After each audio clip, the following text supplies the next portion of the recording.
Olá a todos, sejam muito bem-vindos a mais um vídeo por aqui.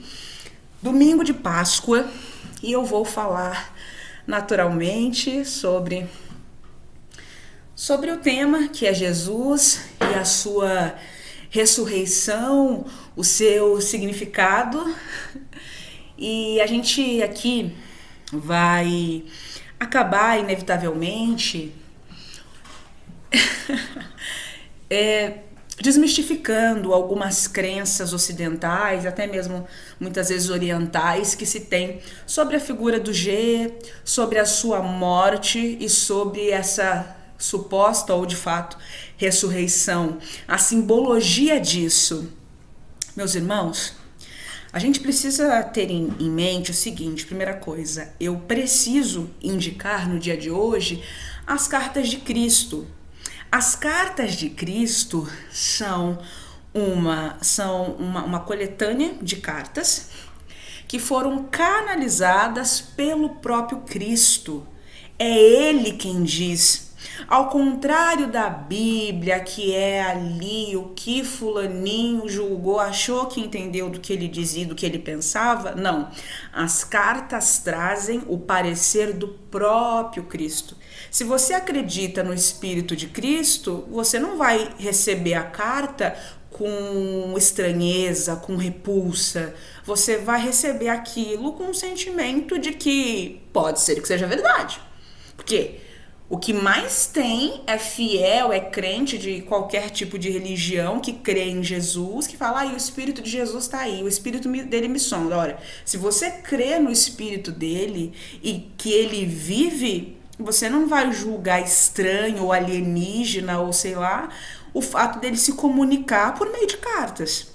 Então, eu acho bacana a gente já começar a falar um pouco de uma questão de uma coerência naquilo que se crê. Se você crê em Jesus, se você acredita que ele vive, que o Espírito dele vive, sonda e paira aí pela cidade, você, sabendo da magnitude do que ele é, você sabe que comunicar-se por meio de cartas através de espíritos encarnados é totalmente possível. E, inclusive, se ele quisesse ter materializado as cartas sem passar por ninguém, ele também poderia fazê-lo. Mas ele não seguiu assim, porque não é assim que os espíritos de luz trabalham, porque assim como eles se aproximaram muito de Deus e pensam e sentem e vibram, né? Vibram como Deus não, mas muito próximo a ele cada vez mais, eles têm o entendimento que Deus tem. Que, eu posso ir ali quebrantar todo mundo, eu posso ir ali fazer uma grande movimentação eu sozinho? Posso, mas eu vou tirar a oportunidade dos pequeninos, que somos nós que estamos querendo crescer e se aproximar de Deus, e você só se aproxima de Deus trabalhando, você só se aproxima de Deus adquirindo consciência, você só se aproxima de Deus movendo e se doando e amando igualmente. Então, quando um espírito de luz, um exemplo, não estou falando que eu sou, estou falando, hipoteticamente aqui, um espírito de luz, ao invés de ir e materializar um livro, ir e materializar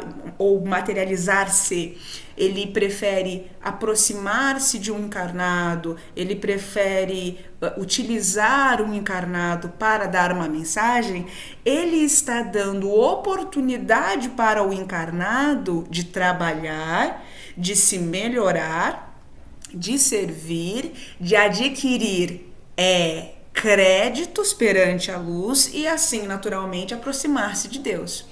Então a gente precisa entender: domingo de Páscoa, a ressurreição, a morte, a ressurreição de Cristo, Jesus, porque Jesus, e como se fala de Jesus, né? Que Jesus isso, Jesus aquilo outro, que nananã, aquela coisa toda. Mas, né? O próprio Jesus nos provoca. O próprio Jesus nos provoca nas suas cartas, que eu repito, leiam. Se você é daqueles que diz que ama fervorosamente Jesus, ler as cartas para você será um presente, porque é o que ele diz, essas cartas são a verdade, mas mais que isso, Essas cartas são a materialização do meu amor. Eu entrego essa carta para toda a humanidade com muito amor. Então, qualquer um que quiser estudá-las, está ao acesso de qualquer um na internet. Vão lá, garimpem, busquem e leiam, desfrutem da narrativa, né? Mas estejam abertos a isso, né? Sabendo que haverá uma discordância, né, em muitos níveis de muito que é pregado nos evangelhos que a gente tem aí, e que nem por isso precisa ser repudiado. Como ele mesmo diz, muitas vezes a verdade virá até vocês, para a terra, para vocês, de um jeito que não pareça aceitável. Mas vocês precisam ter em mente que eu, há 2000 anos atrás, não era aceitável para os judeus. E era o filho do homem, né? Ou filho de Deus, como você queira chamar. Então, cuidado quando a gente recebe algo que é novo e pra gente pode causar uma suposta ou uma verdadeira estranheza com aquilo que a gente adotou como correto, e a gente começa a se indignar, a gente começa a se ofender, a gente começa a se chatear. Por quê? Porque o que é novo só pode vir de uma fonte que é nova, só pode vir do alto. E o alto, para trazer esse novo, pode se servir de inúmeras vias, de inúmeros canais, e inclusive pode sequer ter intermediários. Ele pode falar diretamente com você se você for um canal receptivo para isso, fizer a sua reforma íntima, está encarando as suas sombras para se melhorar, aquela coisa toda bonita, tá bom? Então, vamos falar um pouco sobre a Páscoa. Gente, vamos começar por Jesus propriamente dito. A Páscoa, essa coisa da ressurreição, essa coisa da figura do Cristo. Meus irmãos, vamos ter em mente o seguinte: os apóstolos, lá atrás, Jesus morreu, foi negado, não conheço Jesus, nunca vi esse homem, aquela coisa. Bate um remorso em uma grande maioria, a gente precisa perpetuar o nome do mestre, né? Vamos fazer o que a gente pode para perpetuar o nome do mestre. Claro que não foi só por isso, né? Teve os que traíram, teve os que não, mas enfim, vamos perpetuar os ensinamentos do mestre. Só que tem uma coisa que aconteceu. Os judeus, os apóstolos, eles eram judeus. E por mais que eles acreditassem muito no que Jesus falava, por mais que eles acreditassem na santidade de Jesus, eles eram do mundo e tentavam relacionar-se com o mundo da melhor maneira possível. E o Velho Testamento havia os unido por muitos períodos, por muitos anos. O povo judeu sempre foi um povo radical, um povo de uma mentalidade, uma visão muito estreita de espiritualidade, um povo orgulhoso e um povo influente, radicais, não aceitavam de maneira nenhuma.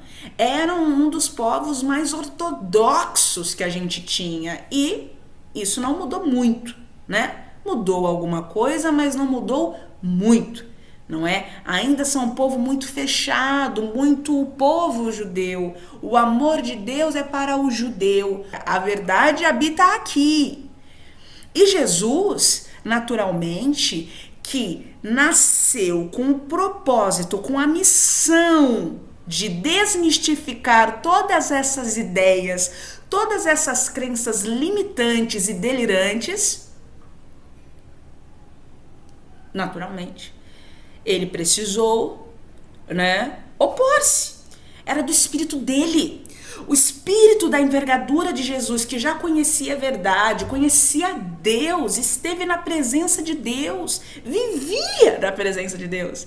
Ele não falava de Deus, ele o conhecia. Ele tinha visto a verdade, ele via a verdade, ele a sentia. um canal totalmente límpido e receptivo à verdade universal, diante, né, encarnado num povo de cegos, surdos e lunáticos em muitos níveis, equivocados mesmo. Eu digo isso, você está sendo cruel, você está falando coisa... Gente, não é não. Não é não. Porque à medida que você sai da ignorância, à medida que você na carne começa a relacionar-se com a realidade do espírito verdadeiramente, você começa a alcançar os entendimentos que G alcançou. Claro que eu não tenho os entendimentos que ele tem, eu tô falando assim, qualquer um que venha a público falar sobre isso, que pode eventualmente ser mal interpretado equivocadamente, correndo o risco de ser tripudiado, de ser assim, dilacerado pela língua, em rede global que é a internet, é uma pessoa que está sendo mal compreendida por pessoas que ainda hoje não se esforçaram para compreender os ensinamentos que vieram de Deus. Jesus Cristo foi um enviado, um avatar que veio pregar a verdade. E vamos voltar à questão dos apóstolos. Eles acreditavam, eles ficavam maravilhados, atônitos diante aquela oratória, aquela energia e aquela autoridade. Nunca nenhum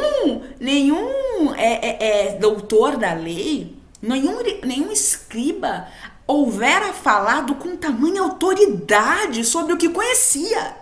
Não sobre o que lera, mas o que sabia, e trazia ainda ensinamentos agregados. Então ele falava sobre o que estava nas escrituras, mas trazia mais, e trazia uma explicação totalmente disruptiva, com uma autoridade, com um magnetismo, com um poder, e é claro, com o que se emanava, com um amor que aquele povo ali totalmente desconhecia.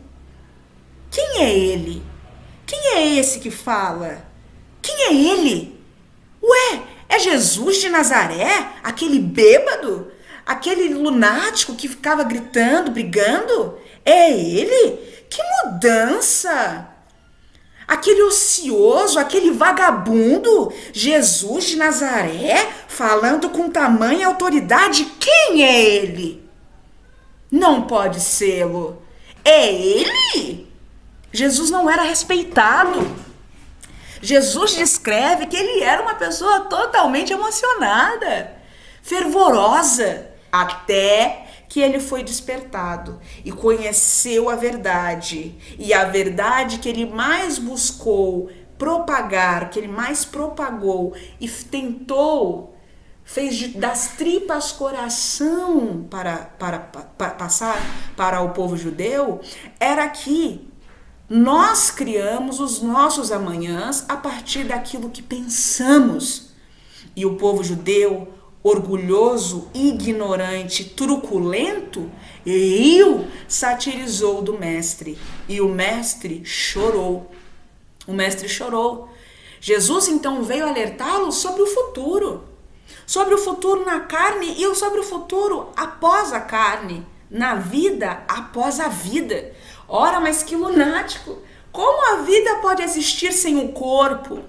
Para muitas seitas religiosas, aquilo que Jesus falava era totalmente esquizofrênico. Como assim, se o meu corpo morre, eu vou viver como num outro lugar? O que esse cara está falando? Então, mais tarde, quando Jesus ressuscita, em corpo,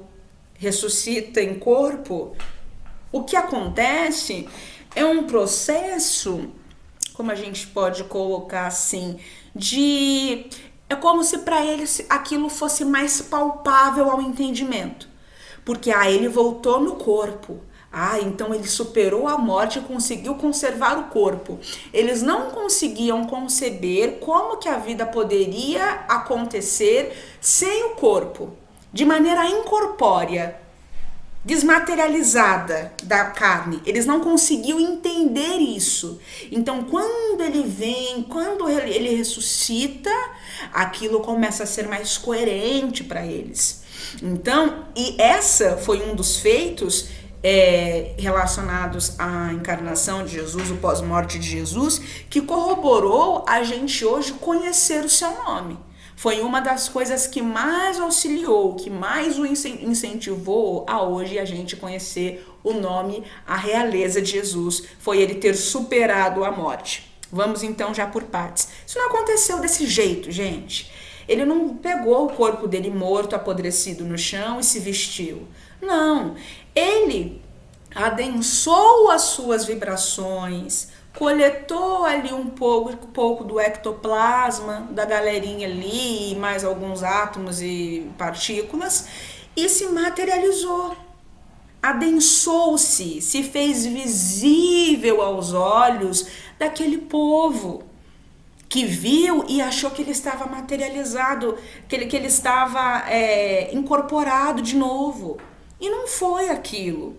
O espírito, naturalmente, se ele quisesse ter aparecido com um negócio na mão, com, sabe, rasgado, triturado, para que os discípulos pudessem associar a ideia, é ele, olha só, ele ainda tá com a feridinha, ele poderia ter feito isso. Mas não teria sido que ele voltou a habitar o corpo de novo. Então, ainda a gente percebe que até hoje, depois de tanto tempo, as pessoas ainda não conseguem conceber a vida, não conseguem conceber a vida sem um corpo físico. O espírito tem, assim, se fala, existe um consenso aqui que fala de 7 corpos. Já ouvi falar de 9 corpos, mas são mais corpos, gente. Mas vamos falar 7. Mas tenha em mente que sempre é mais, que é tudo muito mais profundo e mais complexo que tudo isso. O espírito tem 7 corpos. A gente tem o nosso corpo físico, que é esse que a gente tá aqui, se toca e se reconhece, aquela coisa toda bonita. A gente tem o duplo etérico, que é o corpo onde a gente tem ali todo o nosso ectoplasma, que assegura a sanidade dos nossos órgãos e da nossa vida, naturalmente. A gente tem ainda o corpo astral.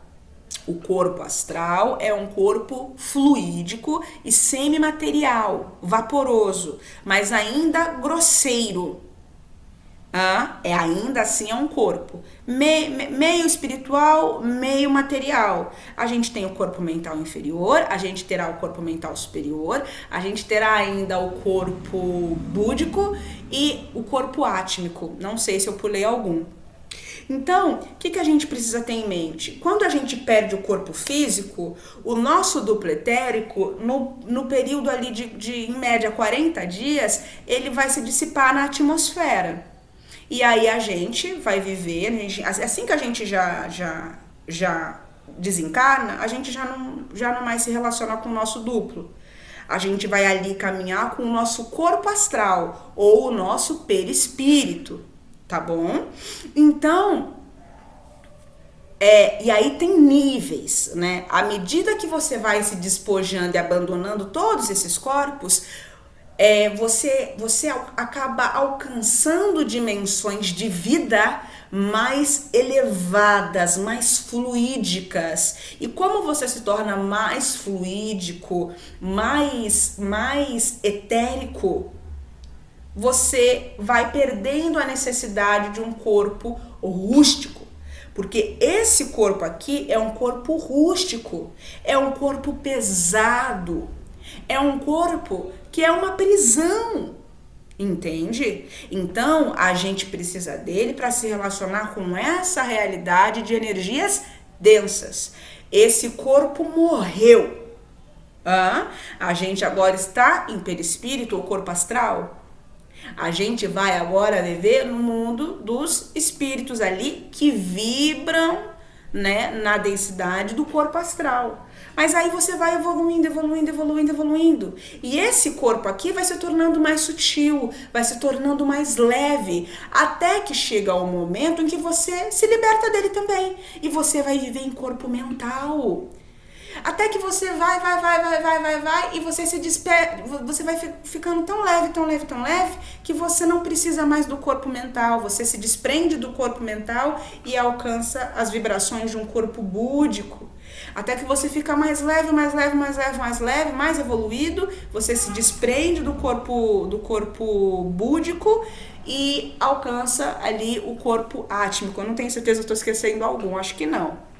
Então, isso, Jesus, por mais que tenha tentado esclarecer do jeito que deu, por meio das parábolas, aquela humanidade não tinha condição ainda de entender aquilo. Mas a mensagem precisava ser trazida. Porque apesar de o grupo, em sua grande maioria, não compreendê-lo, sempre havia um ou dois que estavam preparados para o ensinamento. E a gente precisa ter em mente, o que quer que a gente faça, perpetua por toda a eternidade. Mesmo que aquele povo truculento, brutalizado, animalizado, não tivesse apto aquele período a compreender as palavras de Cristo, ter estado com Cristo foi determinante, foi um divisor de águas para a evolução de todos aqueles ali. Que mais tarde, graças às sementes de vidas que foram incutidas, plantadas pelo Cristo na consciência deles, eles puderam finalmente ascender em outras vidas. Muitas pessoas encurtaram o seu período assim de reencarnações pelo vínculo, pelo contato, pelo relacionamento com Jesus. Como então você diz que foi uma encarnação que não valeu, porque o mestre faleceu, porque aquela coisa toda? Entende isso?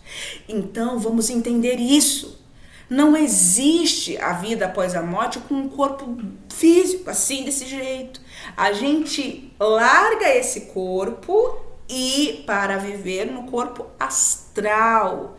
Mas mais tarde, à medida que você evolui, você vai se despojando dele também, porque o corpo astral também é pesado. Um espírito, Jesus, viver em corpo átmico é muito bom, é tudo de bom. Um espírito que vive em corpo mental é muito bom também. Mas para Jesus que vive em corpo átmico, aqueles que vibram em corpo mental estão muito brutalizados. Estão muito cegos, estão muito pesados. Viver em corpo mental é muito amor, é muita luz, é muito regozijo, é muito júbilo, é tudo isso. Mas para um espírito que vive em corpo átmico, é como se fosse um sofrimento. Não estou falando que mas é como se fosse. Porque ele vive um relacionamento tão bom, uma intimidade com Deus, de uma leveza interior, tão intensa, imensurável, incompreensível para nós, que para ele que está em corpo átmico, viver em corpo mental já não tá mais, já não é mais bacana. É como se é como um fisiculturista que faz um treino de um iniciante. Você entende? Para ele sente que ele tá perdendo o tempo dele, não flui. Gente, o que eu tô fazendo? Nossa, alguma coisa não tá errada, ele precisa aumentar a carga, ele precisa ser desafiado, ele precisa sentir que algo está acontecendo, entende? Senão parece que não vai, entende mais ou menos assim? Então, essa é a primeira coisa que a gente precisa entender sobre a ressurreição de Cristo. Não é que ele ressuscitou depois de 3 dias, ele não ressuscitou, e primeiro que ele nunca morreu, ele só abandonou o invólucro carnal e perecível denso, que é o corpo físico, estava já vibrando em outras densidades, em outras vibrações, e adensou as suas vibrações para poder ser visto, tá? Então saiba, ao redor de você tem muitos espíritos que podem gostar de você ou não, mas estão ali. Se for permitido a eles, ou se eles quiserem, eles podem adensar as suas vibrações para se tornar visíveis e até mesmo palpáveis para você, tá? Mas isso tem a ver com propósito. Se é um espírito da luz, ele não vai fazer isso só para matar a sua curiosidade. Ele só vai fazer isso se for permitido primeiramente por Deus, se Deus outorgar essa manifestação e para atender a algum propósito. Ele não fará isso para matar a sua curiosidade. O que mais que a gente precisa entender sobre essa história da ressurreição? Falávamos, eles acreditavam em Jesus, mas eram do mundo, tentando relacionar-se com o mundo da melhor maneira que eles conseguiam, do jeito que dava. Como que eles poderiam romper por completo com as antigas leis, entende? Sendo que aquilo ali os havia levado enquanto um grupo, enquanto um coletivo, até onde eles estavam. De que maneira? Entende? Fora a truculência do povo que os apavorava. Se não apavorasse, Jesus não teria sido negado. Jesus não teria sido, não, nunca vi, não sei quem é, não. Entende? Preferiram afrontar a sua consciência e agradar o mundo do que desagradar o mundo para se manter em paz com a sua consciência. Preferiram carregar o peso que foi depois pensar, meu Deus, eu neguei Jesus.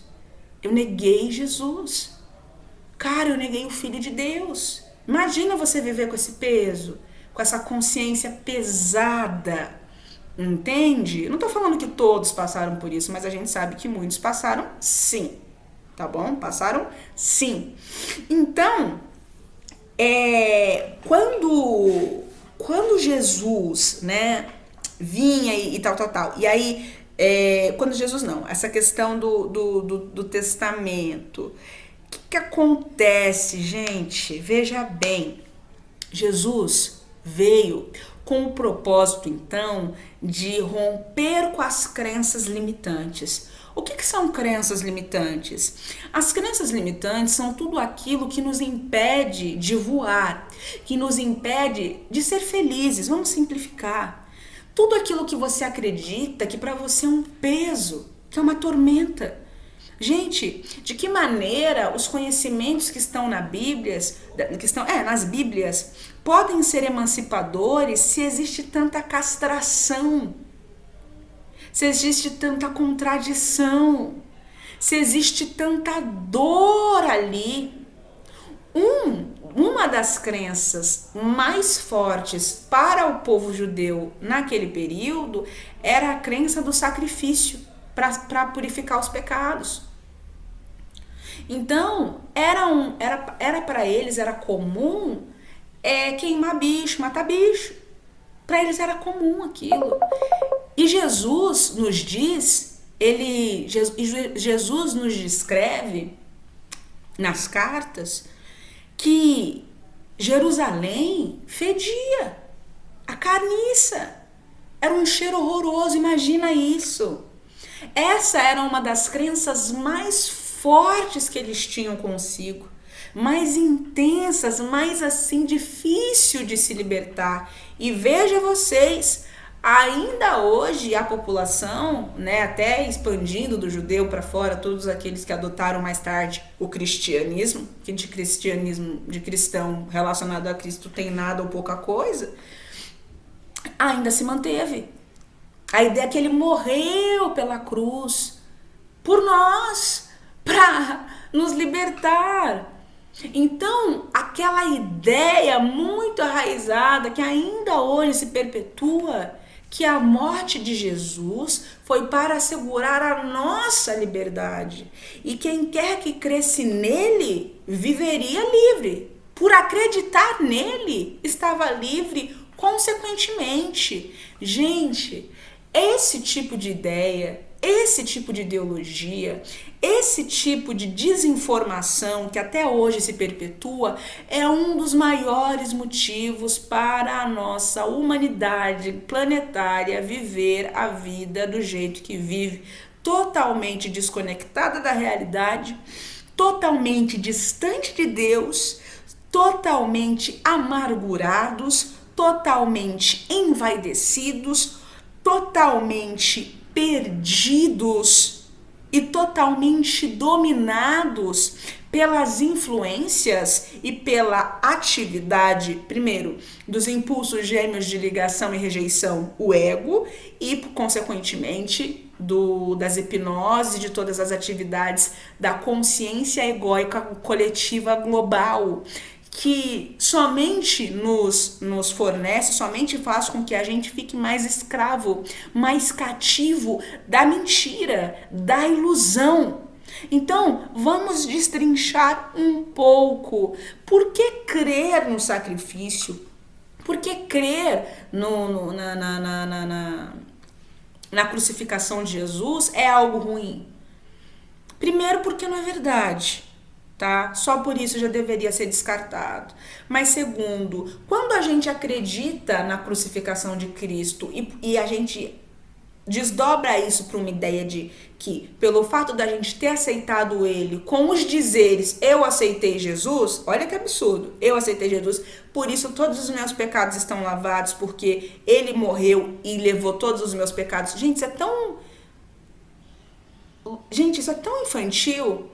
Isso é uma desinformação difícil, assim, de como que explica isso sem parecer grosseiro? Como que explica o quanto isso está totalmente adormecido para a realidade, para o bom senso, sem soar rude? Como que faz isso? Vou tentar, não sei se conseguirei. Gente, primeiramente, Jesus, que é Jesus, o governador do planeta, rei de Nebadon, que é, né? Nem vou entrar nessa situação. Jesus, que é o governador do planeta Terra, tá bom? Vamos entender só assim. Gente, um espírito dessa magnitude, dessa envergadura, se o propósito a que ele tivesse encarnado, tivesse sido para ser crucificado e levar por conta do sacrifício dele o pecado de todo mundo, tenta acompanhar comigo. Faria sentido a gente viver uma vida de dor e de desgraça como nós vivemos? Porque se acabaram os pecados, o que deve emergir é a abundância. Se não tem dor, tem alegria. Se não tem a ignorância, tem o conhecimento. Ou é uma coisa, gente, ou é outra coisa. Se o propósito a que Jesus encarnou foi varrer do mundo todos os pecados, todas as dores, todas as perdições, de que maneira a gente vive num mundo totalmente lavado pela ignorância, pelos pecados e pelas perdições? Você percebe que não faz sentido? Então, o que eu tô querendo dizer? Jesus não existiu? É claro que existiu, existe, tá aí por aí. Só que, veja bem, ele não morreu para lavar pecado de ninguém. Porque isso não existe. Porque se o motivo da existência dele tivesse sido purificar o mundo dos pecados dos outros, sem pecado, aí a gente vai ter que entrar no espiritismo, né? E tem gente que não acredita. Olha que complicado isso. Olha para você ver como é difícil quando essa questão da ortodoxia, a gente se fechar para o novo. Porque eu tô falando aqui algo que é verdade. As pessoas que mais precisam receber esse conhecimento talvez nem vão ver esse vídeo. Se chegarem lá um dia a assistirem esse vídeo, talvez não vão chegar muito longe depois de eu citar espiritismo. Mas vamos citar, né? Quem quiser que receba. Deus criou todos os espíritos simples e ignorantes. Se não fosse assim, não haveria justiça no agir de Deus e tampouco misericórdia. Porque se ele beneficia uns com virtudes já adquiridas e condena outros a imperfeições já adquiridas, onde há justiça e onde há misericórdia.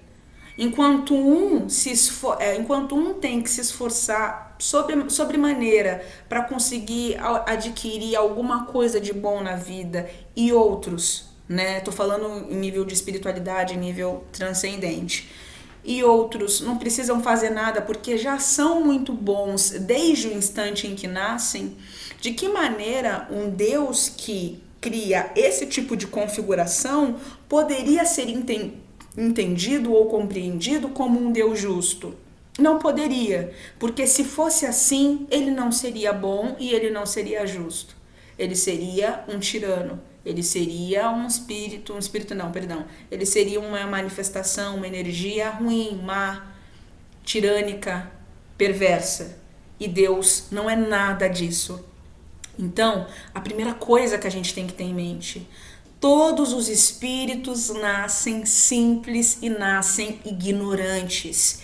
Essa é uma coisa assim que precisa ficar muito clara na mente e no coração de vocês, sobretudo no coração de vocês, porque entender isso acabará os auxiliando a terem mais paz de espírito quando vocês depararem-se com as suas faltas. Por quê? Se Deus cria todos os espíritos simples e ignorantes e não cria um mais inclinado para o mal do que outros, de onde o mal surge? O mal surge a partir do exercício da vontade espontânea de cada um de nós. Não existe, a gente não é inclinado, não existe algum atributo escondido, oculto, que Deus imprime no espírito quando ele nasce, quando ele cria, que ele imprime no espírito que vai fazer com que ele eleja agir assim ou assado. Todos nós que nascemos simples e ignorantes podemos tender ora para um lado ou para o outro. Tudo dependerá da nossa escolha e da nossa vontade.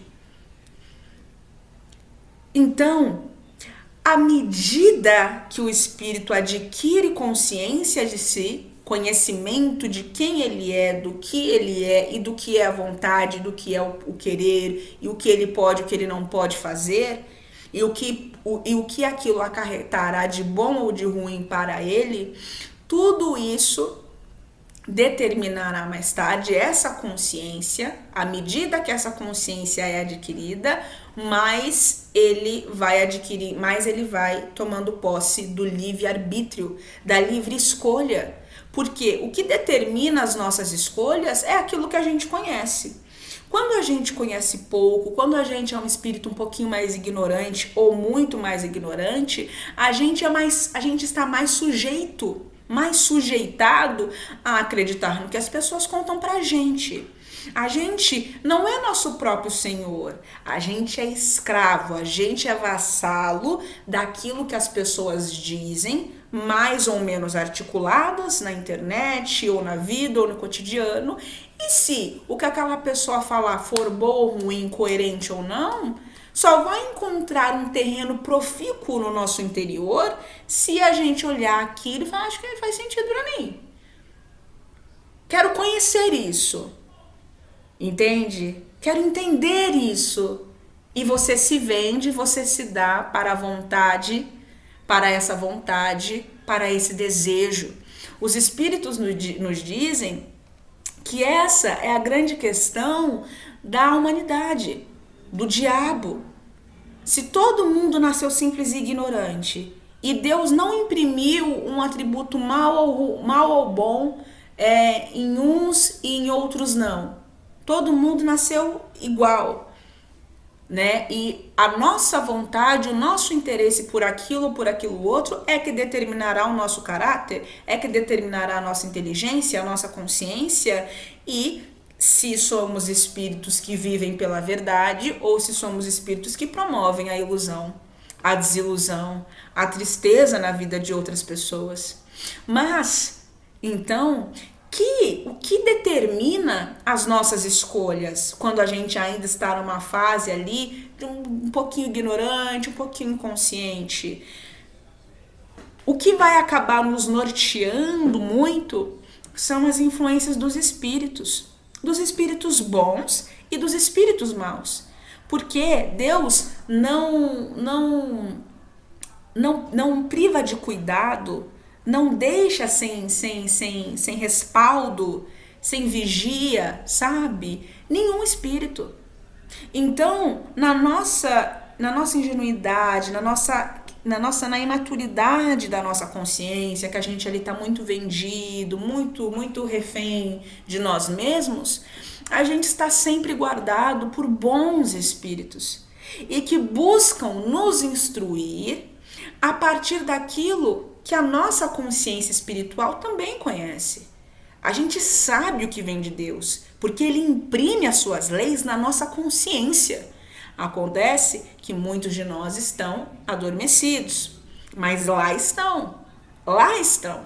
Mas assim como tem os espíritos bons, nos instruindo ao bem, tentando afastar da gente as ideias irrefletidas, temerárias, irresponsáveis, existe também os maus espíritos que igualmente se aproveitam da nossa ignorância e daquilo que na ignorância parece que é coerente, e quando a gente adquire entendimento a gente percebe que não tem nada de coerente, é só um surto bem grande. Eles tentam se aproveitar da nossa ingenuidade, instruindo a gente, influenciando, atiçando, alimentando resquícios de pensamentos ou de emoções ruins que a gente eventualmente tenha dado vazão. Por exemplo, eu sou um espírito simples, né? Nem muito bom, nem muito mal, um espírito tranquilo, um espírito ignorante, né? E vamos supor assim, que eu tô passando numa rua e alguém que eu nunca vi na vida chega e me xinga. Invariavelmente aquilo vai causar uma coisa ruim, porque o cara tá me mandando uma energia muito ruim. E eu, se sou um espírito pacatinho, bonzinho, aquilo vai me agredir. E eu vou me sentir mal, eu não vou gostar. E não é que você é ruim, mas você não gostou. E aí é desse sentimento de não gostar, desse pensamento, que os maus se apropriam. E aí eles começam a contar algumas historinhas pra você. Eles falam, olha aí, você não gostou, tá vendo? E se fizessem isso com ele? Por que você não vai lá e não faz? E aí você começa a comprar ideias de vingança, aí você começa a comprar sentimentos de vingança, e quando você vê, você está agindo, né, em nome da vingança. Mas quando você é um espírito esclarecido, e verdadeiramente esclarecido, quando você está diante de um contexto desse, você vai no máximo, você vai só se assustar, mas não vai doer, porque você é esclarecido. Você tem a convicta certeza de que em nada aquela reação grosseira tem a ver com você. Você vai se assustar porque você não estava esperando aquilo. No máximo, é isso. No máximo. Vai se assustar e vai falar, irmão, Deus te ajude. Porque você não vai pegar aquilo para você. Porque você sabe que não é sobre você. Quando a gente é ignorante, a gente é muito frágil, a gente é muito suscetível, porque a gente pega aquilo que acontece e a gente começa a levar para a razão, né, para a animalidade, para a consciência animal, e a gente começa a falar assim, nossa, mas por que será que ele gritou comigo? Mas será que eu tenho algum problema comigo? Será que sou eu? O que será que eu fiz? E a gente vai se sentindo inferior. E a gente fala, não merecia isso. E aí começa a vir aquela coisa, enfim. Gente, então é só pra gente ter um entendimento. Deus cria todos os espíritos igualmente capacitados para a inteligência, igualmente capacitados para o amor, igualmente. É a nossa vontade, é a nossa disposição, é a nossa entrega para agir de acordo com as leis e com os mandamentos de Deus que determinarão se a gente vai trilhar esse caminho mais rápido ou mais devagar em comparação a outros. É o quanto a gente se abre para ideias estranhas que determinará se a gente será escravo, vassalo de um mau espírito ou se a gente será donos de nós mesmos. Isso que determina. É isso. É a vontade. É a dúvida. A dúvida, sim. A boa dúvida. A boa dúvida. Quando a gente sente algo ruim e se questiona, gente, isso que eu tô sentindo não é bom. Será que eu vou escutar algo que não é bom? Entendeu o que eu quis dizer? Porque assim, quando a gente fala de vingança, quando a gente fala de retaliação, é porque a gente está sentindo uma coisa que não é boa. Mas se o que eu estou sentindo não é bom, será que vale eu dar credibilidade para aquilo? Se o que eu estou pensando em fazer não é bom, será que é válido eu dar credibilidade para aquilo?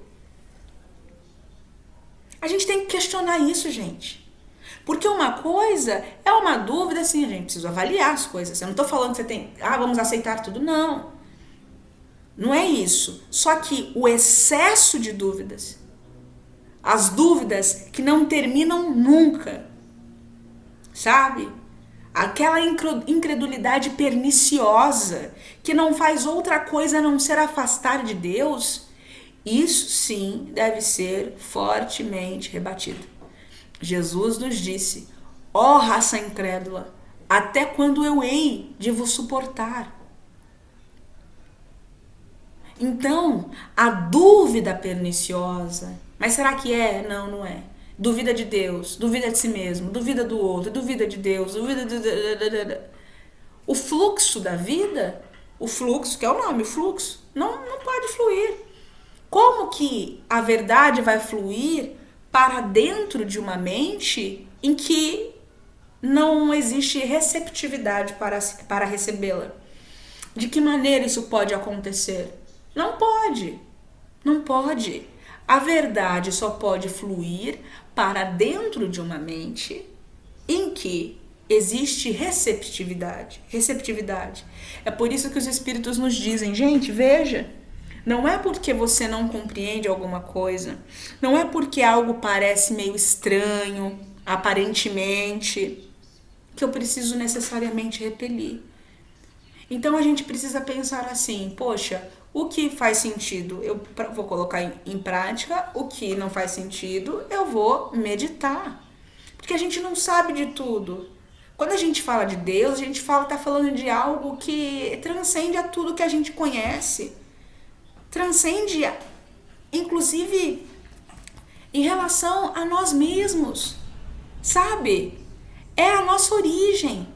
Transcende, ou melhor dizendo, transcende a tudo que a gente acha que sabe ou que conhece sobre nós mesmos.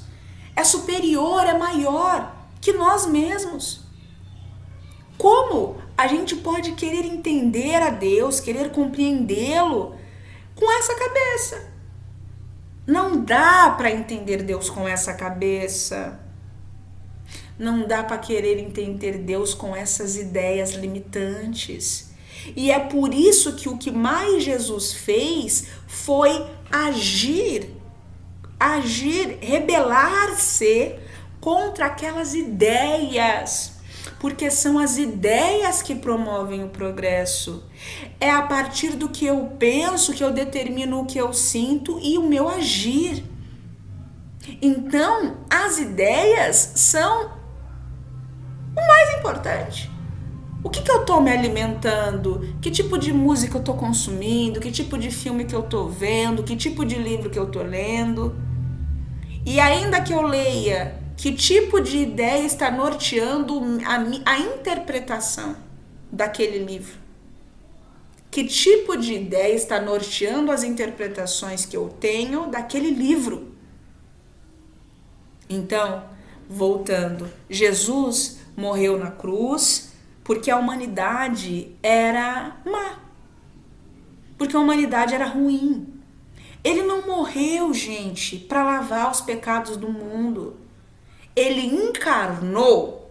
Vamos mudar isso, porque essa é uma outra ilusão sobre a morte.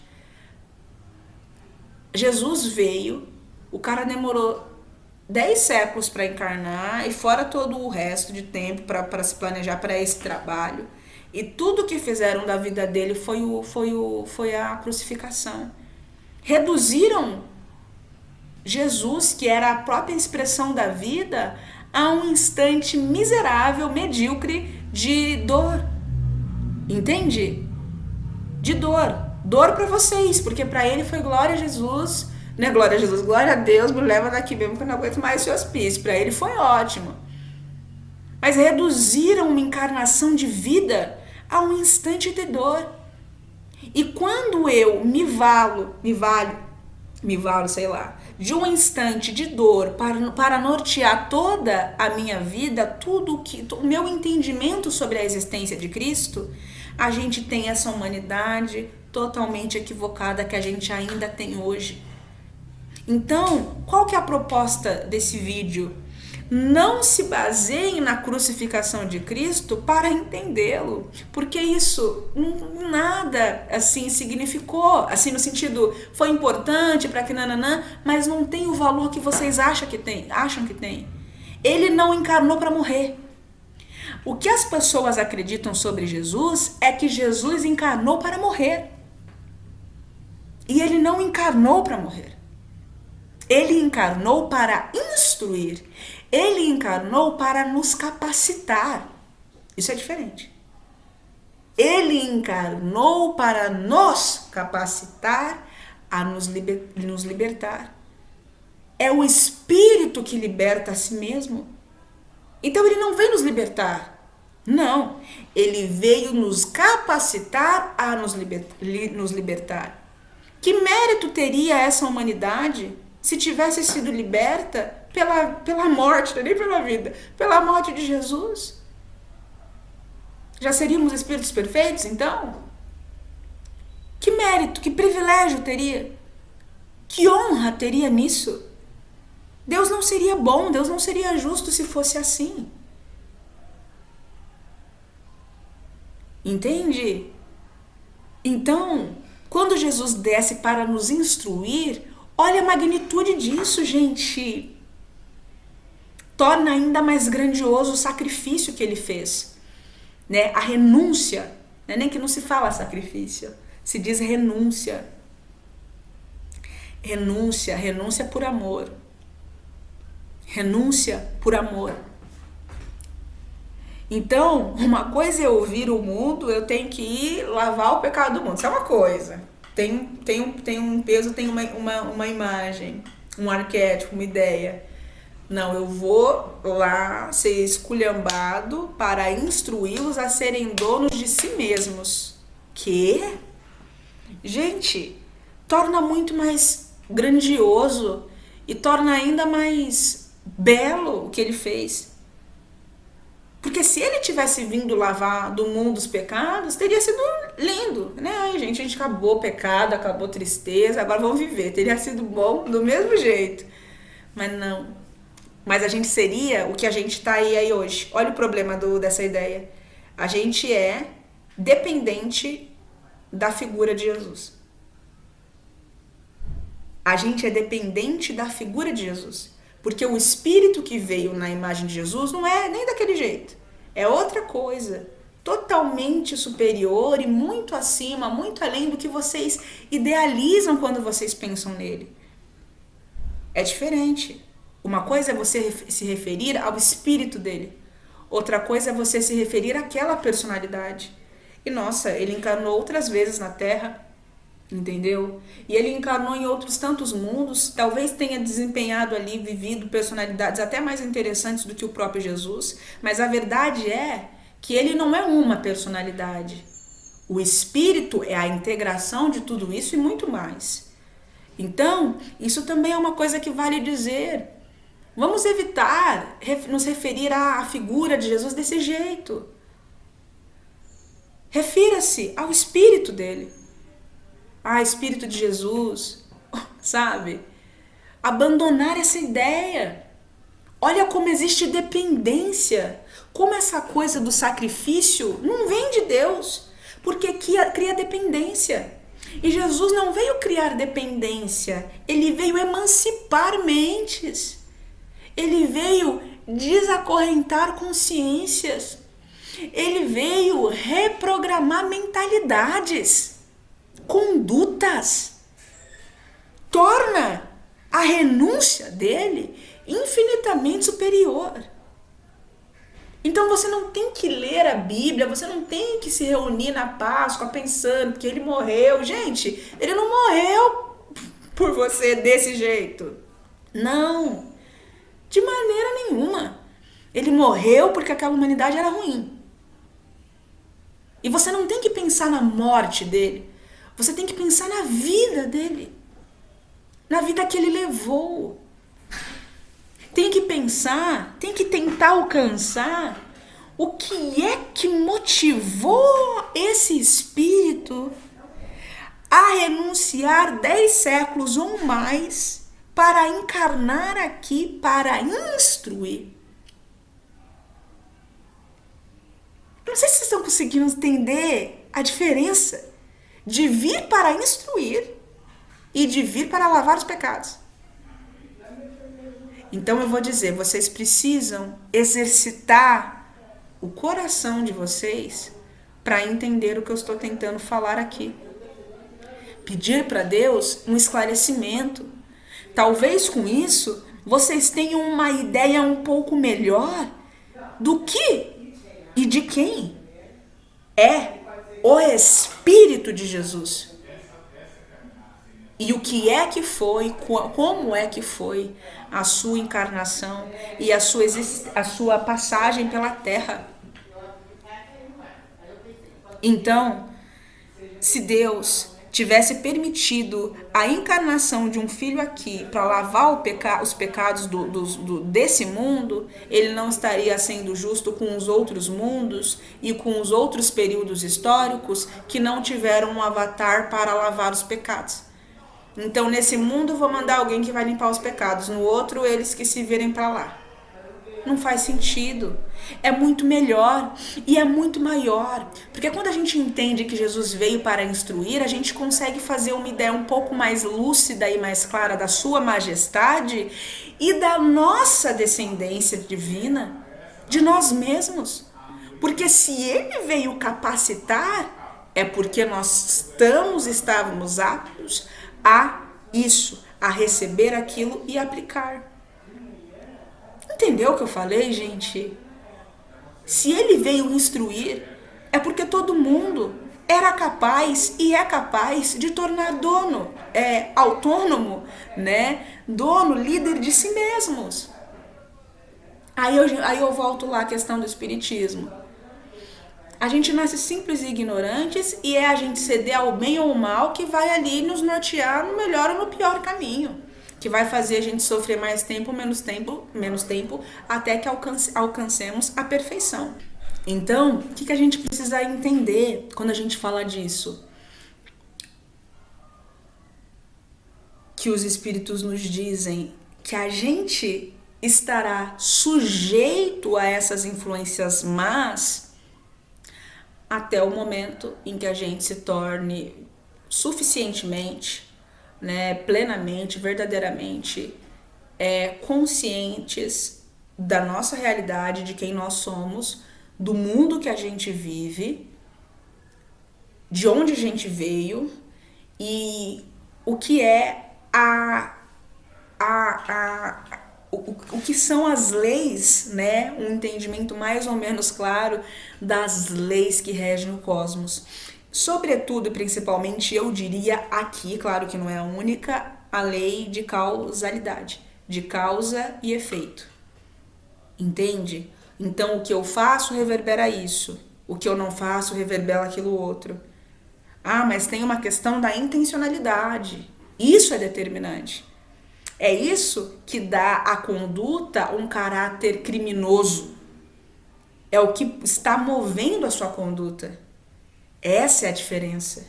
Eu posso eventualmente recusar agir ou recusar auxiliar alguém. Mas uma coisa é eu recusar auxiliar alguém intencionando o progresso daquela pessoa e tendo comigo a certeza de que aquilo será bom para ela. Porque às vezes eu tenho que ajudar, mas às vezes eu não preciso ajudar, às vezes eu não devo ajudar, mas às vezes eu devo. Mas às vezes eu devo recusar. Só que quando eu recuso, o que está movendo a minha recusa? Entende? A intenção atribui à atitude, atribui ao pensamento um caráter criminoso ou não. Só que isso também vai longe, longe, longe, longe, longe. Então, o que eu gostaria que ficasse no dia de hoje são esses 3 entendimentos. Primeiro, gente, não vamos atribuir à vida de Jesus a questão da crucificação. Ele não nasceu para morrer. Quando a gente fala da crucificação, é isso que a gente está falando, que Jesus nasceu para morrer. Que o propósito de tudo, todo o esforço para esse espírito encarnar aqui, 10 séculos, não sei mais quanto tempo, e mais um monte de outros espíritos que tiveram. Ó, que loucura! Gente, ele encarnou para morrer. É isso que vocês estão dizendo.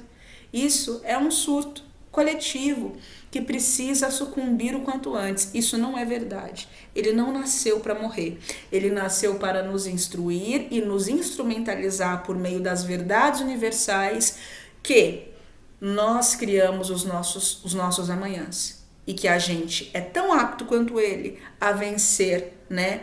A vencer os nossos instintos animais, a vencer e dominar o nosso ego, a doutriná-lo e equilibrá-lo na luz e no amor, e utilizar o ego para o bem e não mais para o mal. Isso precisa ficar claro sobre a vida e morte de Jesus. E não vamos falar morte, né? Porque primeiro que isso não existe. A existência dele foi para romper com essas crenças limitantes. Então, quando a gente acredita que ele encarnou aqui com o propósito de morrer, a gente está criando uma mentalidade, a gente está desdobrando toda uma mentalidade a partir de uma mentira e a partir de uma ideia de dor. E aí a gente começa a acreditar que a vida não tem valia se não tiver sofrimento, se não tiver dor. E a gente começa a criar um monte de circunstâncias nas nossas vidas relacionadas a esse arquétipo, a essa ideia de dor, de sofrimento, de sacrifício, aquela coisa doente. Não, a gente se esforça. Mas esforçar e sacrificar-se, aquela coisa, são coisas diferentes. Não é assim. Crescer não é dolorido. Isso é uma ilusão, isso é uma mentira.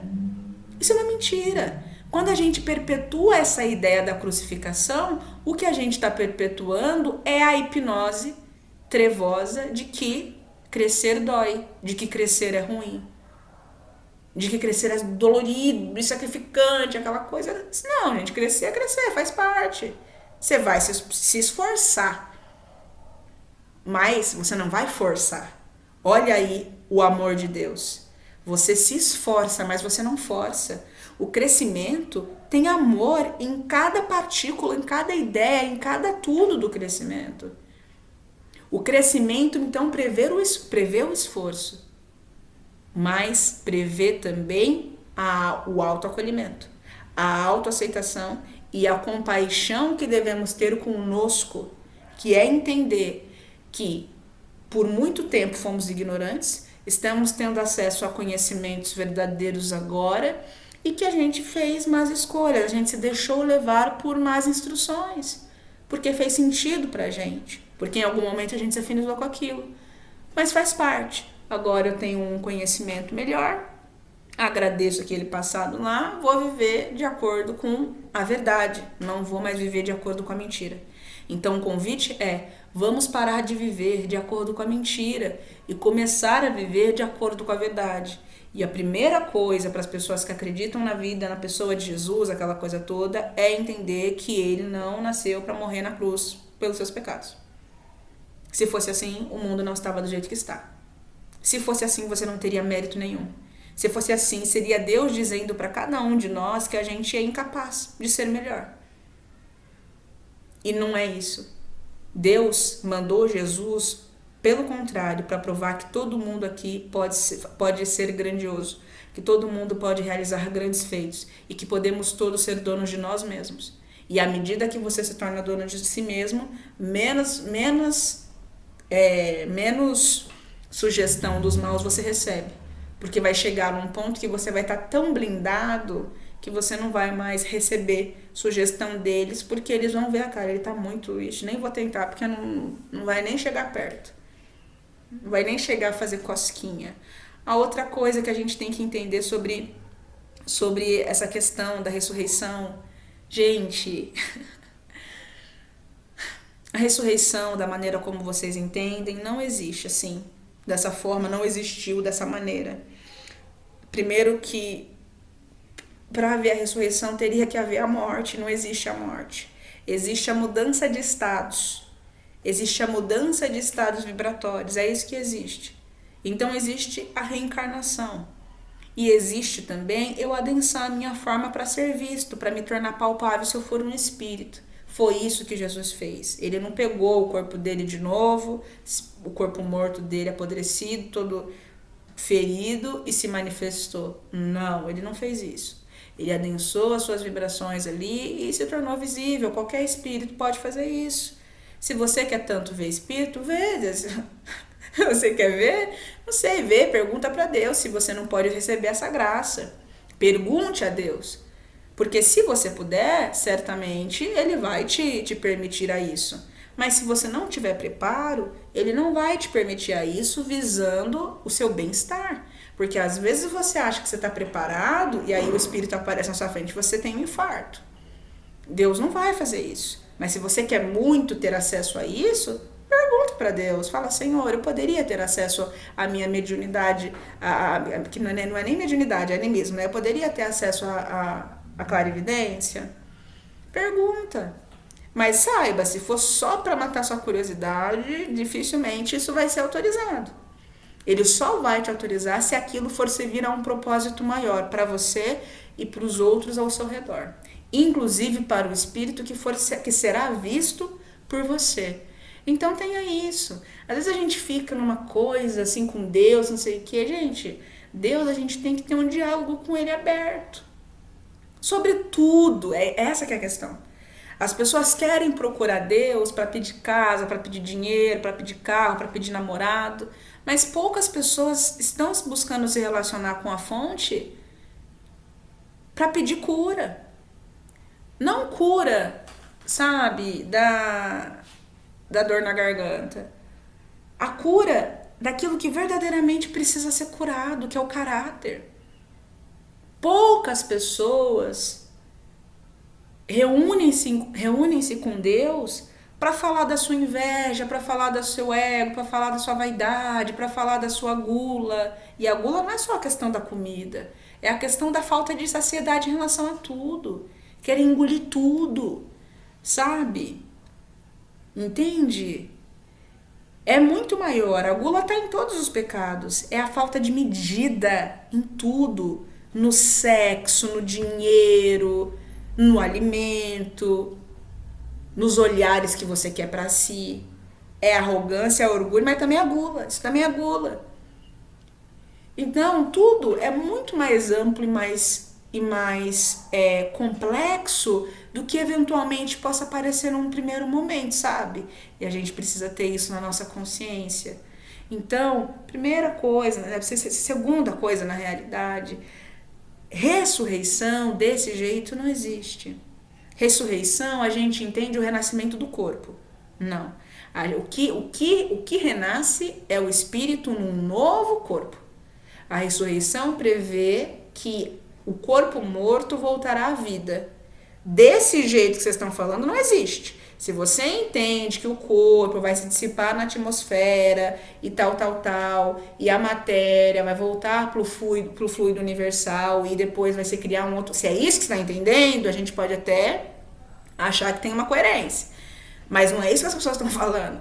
As pessoas estão falando que o pessoa morre e lá no caixão ela ressuscita e volta. Isso não, isso não existe. O que existe é a reencarnação, a reincorporação. O que vive não é o corpo, o que vive é o espírito. O espírito vive e o espírito mergulha dentro do corpo, que tem vários tipos de corpos, mundos e densidades, aquela coisa toda bonita. E, gente, por último, e não menos importante, que eu gostaria de falar a vocês também no dia de hoje, né, sobre essa questão do G, sobre essa questão toda bonita. Gente,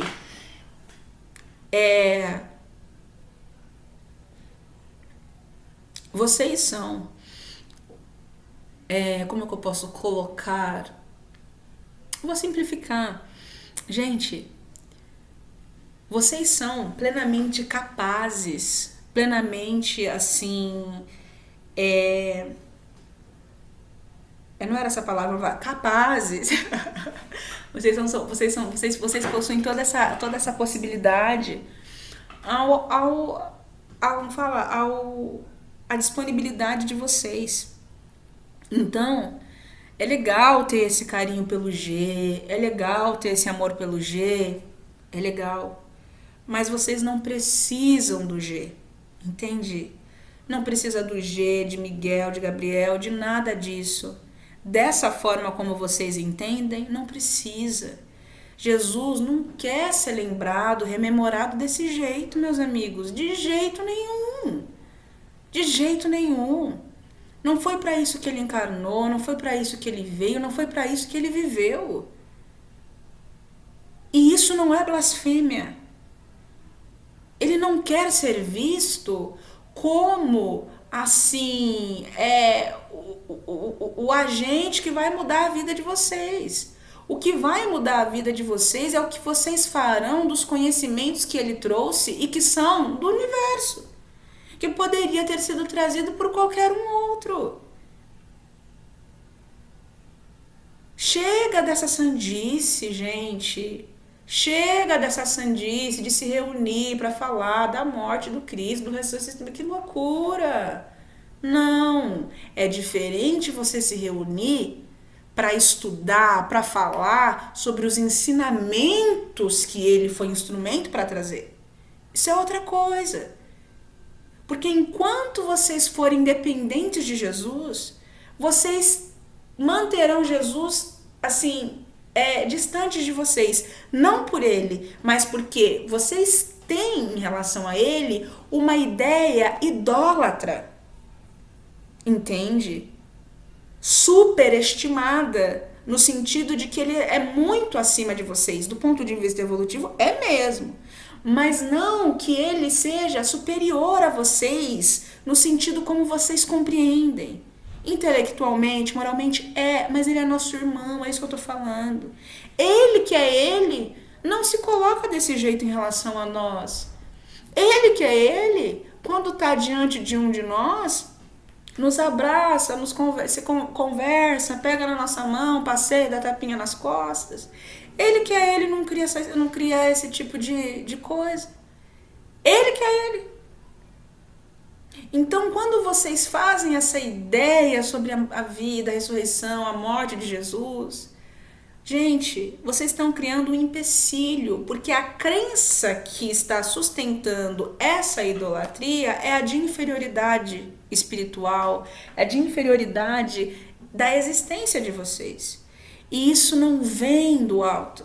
Isso é uma hipnose, isso é uma mentira trevosa, draconiana, que vem do profundo do abismo. Então é importante, irmãos, parar de pensar essa loucura. Entende? Para com isso. Então você não precisa de Jesus, não precisa se reunir em nome por ele. Desse jeito, não. Você pode se reunir para manter vivos os ensinamentos que ele foi instrumento para trazer. E eu estou falando isso porque a gente está nesse processo todo, é a transição aqui, é não sei o que ali. E, gente, a quinta dimensão é assim, é a integração, sabe? É o entendimento a nosso próprio respeito. É o auto-amor. E enquanto existir um mínimo resquício de sentimento de inferioridade existencial, não se poderá se elevar ao nível mais elevado de consciência. Porque você sempre achará no seu íntimo que você não é merecedor. E enquanto isso existir aí dentro, você criará processos de auto-boicote do seu desenvolvimento espiritual.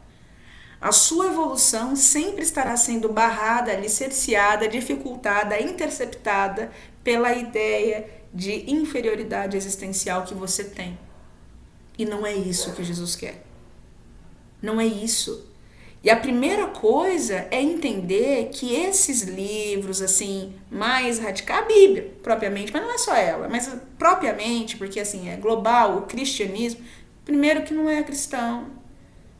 Jesus diz nas cartas, eu convido vocês, que no convite não é meu, é dele, leiam as cartas, recebam a verdade dele, parem de aceitar histórias ou ideias de outras pessoas.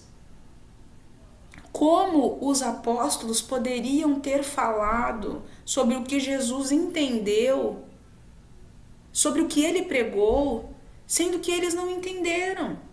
Eles falaram, primeiro, eles tiraram muita coisa ou quase tudo do que ele falou sobre o reino de Deus e sobre a verdade universal, muita coisa ou quase tudo, e conservaram apenas o que era muito próximo do Velho Testamento, porque eles não queriam se opor totalmente ao Velho Testamento, e o que Jesus trouxe foi radicalmente contrário ao Velho Testamento, tá? Radicalmente contrário ao Velho Testamento, e dentro de todas essas peneirinhas que eu falei, tem o intermediário. Eles conservaram os ensinamentos a partir daquilo que eles julgaram ter entendido. Não é nem o que eles entenderam, é o que eles julgaram ter entendido. Então as cartas de Cristo são, gente, ainda são a promessa de Jesus, da figura de Jesus, do Espírito que veio na figura de Jesus para essa humanidade, por amor. Leiam, estudem as cartas. Estudem. Às vezes, muitos vão ficar 1 ano em cima das cartas ou mais. Leiam, releiam, estudem várias vezes. Tem muitas pérolas ali. Tem muitos saberes ali. Físicos, metafísicos, quânticos, espirituais, E você sabe que é dele, porque o que está ali é para emancipá-lo. A Bíblia não é emancipadora. A Bíblia, em muitas passagens, porque foi alterada, porque foi mudada, aquela coisa toda, muitas passagens, vocês veem salmos, vocês veem orações, vocês veem passagens que falam sempre assim, exaltando, hipnotizando a pessoa a crer na sua inferioridade. O que Jesus nunca fez. Ele veio para despertar em vocês a majestade dentro de vocês mesmos. Outro dia eu estava vendo um salmo, não vou lembrar o nome, mas que falava assim, ai Senhor, me ajude, porque os demônios são mais fortes que eu. Ô gente, me desculpa, nunca que isso vai vir do alto. Nunca que uma coisa dessa vai vir do alto. O demônio não é mais forte que você, nunca. Isso é para te manter cativo. Isso é para te manter cativo. Não, gente, não. É o oposto. Você pode sim pedir para a ideia, a crença em relação à sua verdadeira essência ser reforçada. Isso é diferente. Senhor, reforce em mim a verdade sobre mim mesmo e sobre você. Isso é uma coisa, porque a ideia está muito enfraquecida. Mas daí a dizer que o diabo é mais forte que você? Não, gente. Isso a gente não pode mais perpetuar isso. Porque isso é um esquema de dominação de mentes. Não podemos continuar perpetuando isso. Mas dizer isso não significa que você está se envaidecendo, que você... Não. Está dizendo que você é plenamente capaz de vencer. Você por si mesmo. Os espíritos nos dizem, quando o espírito, pelos seus próprios esforços, se torna dono de si mesmo, os maus param de tentá-lo, porque ele é dono de si mesmo. Não é porque o fulano, o ciclano tá cobrindo ele. Entendeu? Não tem nada disso. As suas próprias emanações, a sua própria energia será o seu escudo. Entende? O que não significa que você não será protegido. Mas você só está sendo protegido porque a energia que você emana é boa demais. E Deus está vendo que você está ali promovendo um tipo de uma movimentação no seu ambiente de trabalho, na sua vida, e Ele vai te proteger. mas é por conta da sua luz. É pela sua luz. E encarnado você tá em desvantagem. Mas não é que você é fraco. O fato de você estar guardado por seres celestiais, de não sei qual grandeza, é reflexo da sua luz. É mérito seu. É meritório seu. Entende isso? E é isso que Jesus quis dizer. Que o pecado desse jeito não existe. Existe lei de ação e reação. E enquanto a gente acreditar no pecado desse jeito, a gente ainda vai perpetuar essas mentiras. A gente tem que falar das coisas de maneira científica, de maneira física, química, entendeu? Matemática. Primeiro por uma questão de exercício do intelecto que é necessário, da mente, aquela coisa toda, e porque é assim que é. Porque a gente tem que começar a questionar o que é certo e o que é errado. Isso existe? Mas existe o que é bom e existe o que não é. Mas será que o que a gente acha que é mal é mal? Será que o que a gente acha que é bom? Então a gente começa a perceber que não é sobre isso que a gente tem que conversar, a gente tem que falar sobre a verdade. O que é a verdade? A verdade mesmo, não o que eu entendo como verdade, o que verdadeiramente é a verdade. Então quando eu falo de falar cientificamente, é buscar a verdade dentro de nós. Então, Jesus veio empreender aqui essa emancipação a partir do entendimento de que o caminho e a verdade e a vida é cada um de nós. Ele disse aquilo como eu posso dizer isso. E é verdade. Eu sou o caminho, a verdade e a vida, da minha vida. E você será da sua vida. Ele veio trazer os conhecimentos que vão o quê? Estabelecer uma conexão entre mente e espírito e tal, aquela coisa, para que a gente acessasse isso, para que a gente destravasse esse conhecimento. Então, você pode dizer que você é o caminho, que você é a verdade, você é a vida, e você é. Só que você entende o que você está dizendo? Você entende que tipo de portal você está abrindo quando você fala isso? É isso que você tem que entender. Mas o conhecimento que liberta é o autoconhecimento. Então, sim, você é o caminho, a verdade e a vida. Está dentro de você. Por isso que ele dizia que o reino de Deus está dentro de nós. Porque está. Porque essa é a verdade. Você só precisa acessar isso. E parar de ser escravo. Sair da ignorância. Porque é a ignorância que nos torna escravos. Se eu não sei que existem espíritos me instruindo a fazer coisa errada, eu vou fazer coisa errada achando que eu que quero fazer. E vou me convencer de que a vontade é minha.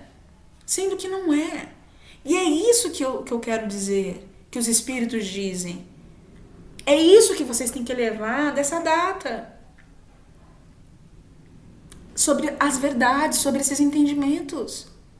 Você cria os seus amanhãs. Mas será que os amanhãs que você está criando sozinho? Será que os pensamentos que são seus são verdadeiramente seus? Essa é a grande diferença. E é isso que o G queria que a gente alcançasse. Tá bem? Então, é isso. Muito obrigada e até o próximo vídeo.